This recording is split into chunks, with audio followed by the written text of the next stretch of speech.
ખાસ કરીને પહેલગામમાં જે આતંકવાદી હુમલો થયો ત્યારબાદ પાકિસ્તાનના વિઝા તો રદ કરવામાં આવ્યા કે જે લોકો પાકિસ્તાનીઓ ભારતમાં હતા ને ત્યારબાદ બાંગ્લાદેશી જે ઘૂસણખોરો છે અને ગેરકાયદેસર રીતે ભારતમાં પ્રવેશ્યા છે તેમની સામે પણ હવે કડક કાર્યવાહી કરવામાં આવી રહી છે અને ખાસ તેમના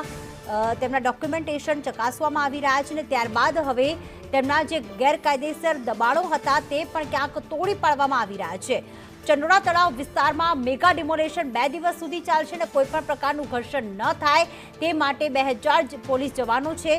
Ahmedabad police commissioner GS Malik પણ ત્યાં પહોંચ્યા છે અને તેમણે પણ કહ્યું કે હાલમાં આ કાર્યવાહી કરવામાં આવી રહ્યા છે। સતત 2 દિવસ સુધી જ્યાં સુધી આખું તમામ દબાણો દૂર કરવામાં નહીં આવે ત્યાં સુધી આ કાર્યવાહી કરવામાં આવશે। તો ખાસ 2010થી જ આ પ્રકારની આ જગ્યા જે છે ગેરકાયદેસર રીતે તેને